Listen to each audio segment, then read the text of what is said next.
Hello. So on this video, I'm gonna be talking what is weight loss, what is the difference between weight loss, which is not what we do here, and what is the difference, or what is body recomposition, which is what we do here. Okay. I also want to say that on this team, I have very different journeys. There is people who come to me already with a past history of under eating and overtraining, and these people will have a different phases approach than those of you who come with past history of overindulging and undertraining. All right, it makes sense.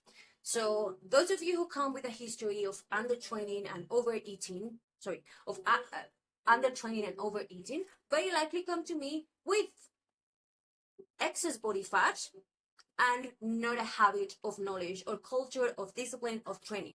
So what we do in those journeys is that definitely what we start first is introducing daily movement, introducing daily training, and start controlling the diet so that you lose weight. Your first phase when we plan your year together is definitely going to be starting with a weight loss time journey. How long? Depending on how big you came. Remember, as much as you enjoy your life eating and got big, that time is going to take you to get smaller. Hopefully with the strategy and everything that I teach you here, we are going to do those things faster. And then when we have lost enough weight, we then transition to a body composition journey, which is where we are no longer looking to just lose weight on the scale, but we're looking on improving how you look. It's not just a smaller version of you, but it's a toner, healthier version of you. On the other hand, those of you who come to me with a past history of under-eating and overtraining, which is a lot of the females that come to me, will come to me with a body composition that is called skinny fat. What does skinny fat means? It means that you are skinny, but you still have a lot of fat on you because you have done too much and eaten too little. Those people, what I have to do is the opposite to the first group, which will be reintroducing calories into your diet, which is what we call reverse diet, and controlling the training output because you very likely are doing too much and you don't have to do too much. So two very different journeys. However, at the end goal for those two journeys are the same product, which is a body recomposition. It means that you have a leaner body, stronger body, but more so a healthy body, because that's why I specialize on females over 40, considering all the implications that this has in terms of hormonal implications, disease, metabolic disease, Hashimoto's, thyroid issues, you call it. That's what I do my best. So everyone in this group, whether you start from bigger size or smaller size, will end up on the same goal, which is body composition. And that is what I'm going to be explaining here. For body composition, we need to have a bigger strategy than what you need to for just weight loss. So if I can show you on a picture, and I was looking to find a female picture, but I couldn't find a female picture that is not a bikini competitor, because that's also not what we're doing here. I'm not prepping you to do a bikini prep. So that is not female. We're going to be using men.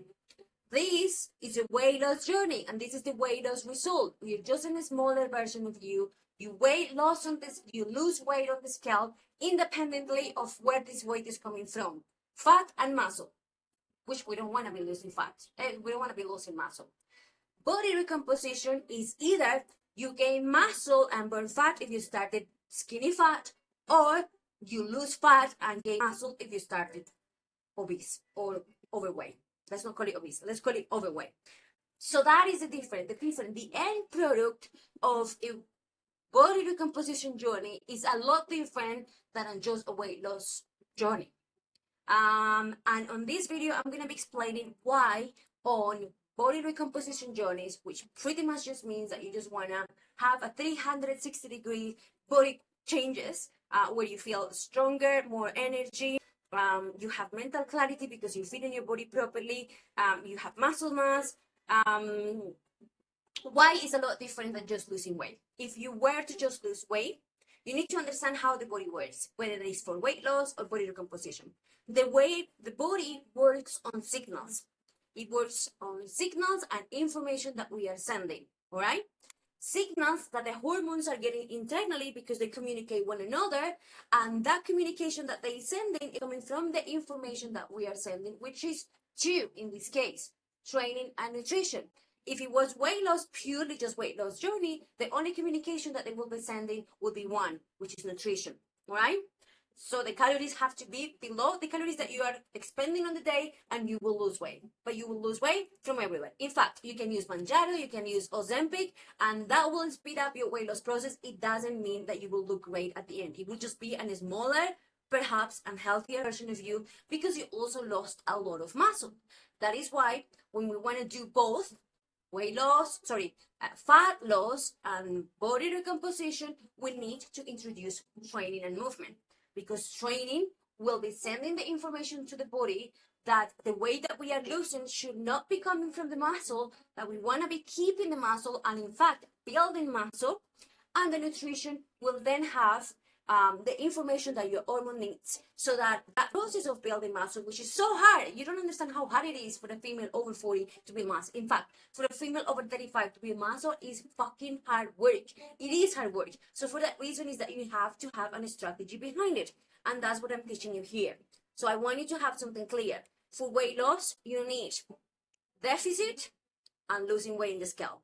For body recomposition, for weight loss, the information that you're sending to the body is that the calories that you are consuming are less than the calories that you're spending, so that potentially your body uses the extra fat that you have stored in your body to survive.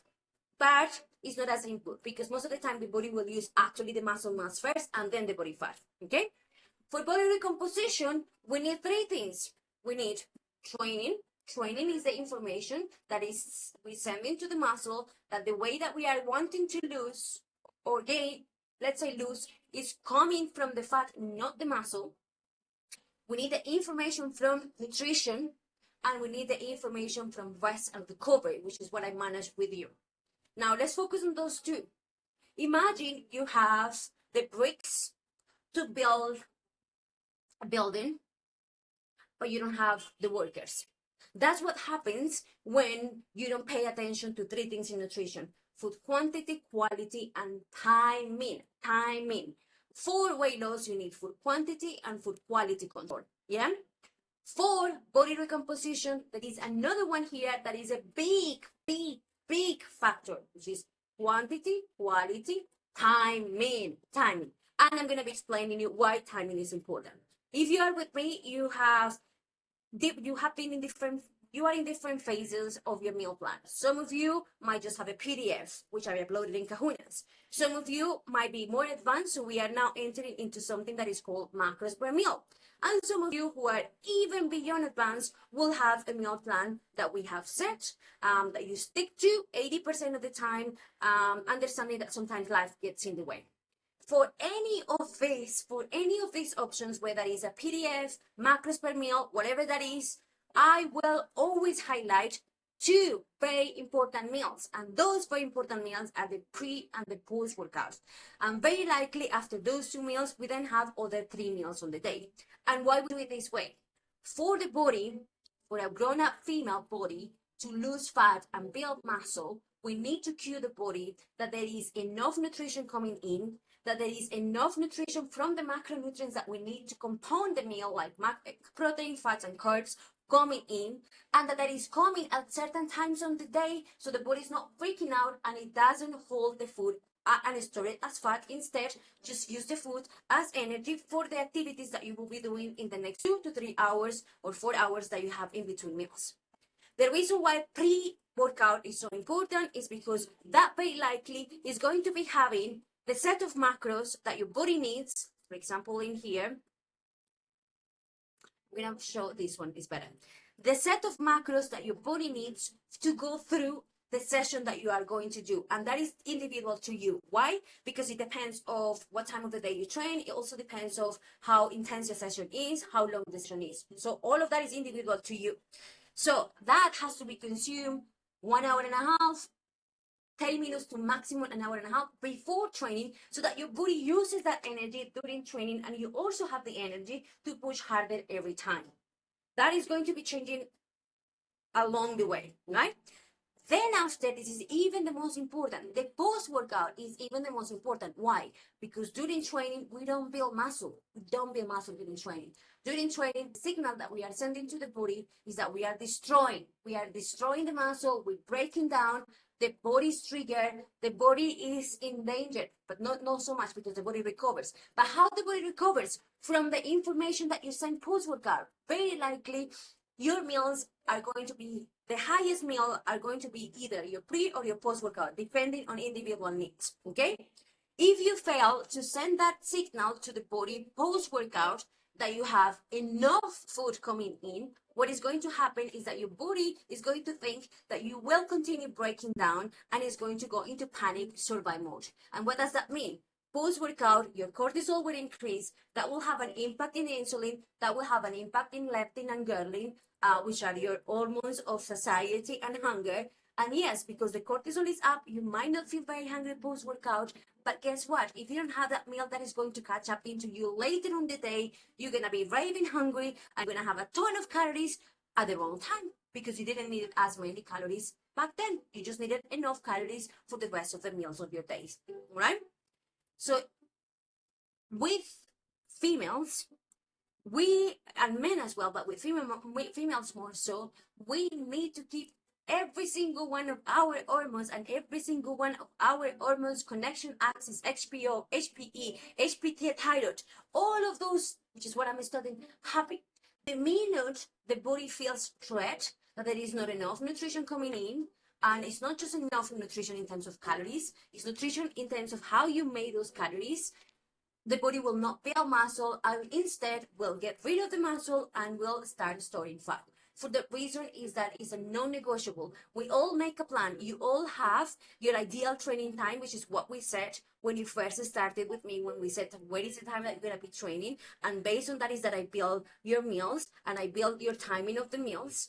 But if it happens, some of you train very early in the morning. For example, this client here, she wakes up at 3:30 in the morning to get her training done. And this is her first meal. It's big because she would not be able to eat up until 3 hours after. So I need to make sure that she has enough nutrition to go through training and to have 1 hour post-workout that is well covered with nutrition. All right. Then I have others that might go very early in the morning, but they do have the time to eat post-workout immediately after. So those will be individual. Like, I just wanted to understand the concept, not the numbers, not the individual numbers. Now, what is your homework? Like, your super important homework is to understand that what we do here, if we have 16 hours of eating window, which is normally what people have from breakfast to dinner, we don't do fasting here, that's bullshit. Then it means that you should be eating every 4 to 5 hours your main meals. But yes, that is one that is a non-negotiable, that is a 2 meals that are non-negotiable, is a pre and post-workout. Pre-workout has to be consumed 1 hour, 30 minutes to an hour and a half pre-training. That's why that meal is going to have lower fats, so it's easy to digest. It's very likely going to have easy digestible carbohydrates and proteins. And the post-workout ideally should not be with any more than 1 hour post-workout, because otherwise that is going to have a knock-on effect on your cortisol, insulin, leptin, ghrelin, which you're not gonna be happy with, because it means that you're just wasting your training. Totally. If you fail to do this, you wasted your training. You might as well don't train and just eat these meals and you will lose weight because you're doing the same thing. Okay? So because life gets in the way, I understand that you not always follow this structure. So what you have to do as a grown-up female who really cares about what we're doing here, you wake up in the morning, you organize your day and you say, okay, am I going to be training today in the afternoon, or do I have commitments in the afternoon and I need to train in the morning? If that is the case, then what you have to do is to fix that your pre and your post-workout meals cover the pre and the post-training time, and then you split the other meals in your day. I, for example, Monday to Wednesday, which is check-ins, I train in the afternoon. So I will have my breakfast, my mid-morning snack, my lunch, pre-workout, post-workout, and I have another meal, right? When I train in the morning, I have my breakfast, my pre-workout, my post-workout, and then I have the other 3 meals. That, as simple as that. If you fail to do so, you will fail to see results in body composition. That's how the body works. It's not just chucking a ton of calories and hoping for the best. It has a strategy, and if you fail to follow that strategy, you will not have the results that you are looking to get. So I send you this with all my love. This is what I do best, and that's why I'm asking you to understand the concept behind and to never, ever, ever, as much as possible, skip meals. We need to send the body the information. And the information that we send in every day is that there is training because we need the muscle, and that there is food, and there is enough food to stay healthy, to regulate the hormones, to grow muscle, and to burn fat. If you skip to eat your meals, what is going to be happening is that cortisol raises, resistance to insulin happens, you store fat, you feel hungry later on the weekend, then you binge. And we don't want that. All right? I hope this is clear. It's super important to understand that weight loss process is literally just calorie deficit. You don't even have to train. If you just want to be a smaller version of you, get Ozempic, starve yourself, you lose weight. Is that going to be a healthy result? No. Is that going to be the result you want to see? No. Because your body looks awful, just smaller. All right?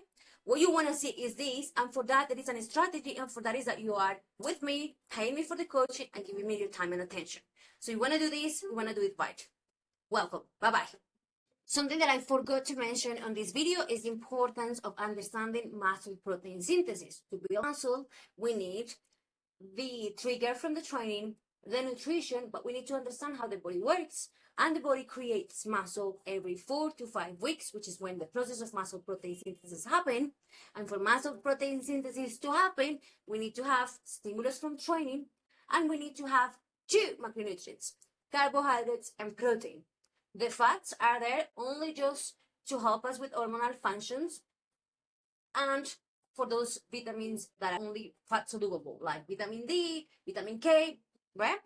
But for muscle protein synthesis to happen, you need to have the trigger from the training, which is pretty much us saying, hey, we want to be muscle, or the training will be the bricks. No, the training will be the worker, let's say, that is building the building. So if you have a building, you have the bricks and the worker, yeah, the builder. So the training is the builder, but the bricks is the information that you're sending. And the information that you are sending needs 2 things, carbohydrates and protein. That is why in most of your meals, almost every one of your meals, I have set for you a set of protein, carbs, and fats. There is a reason behind it, which I'm not going to get a lot into details because I guess you don't want to have a physiology lesson here. I hope this is clear. Bye-bye again.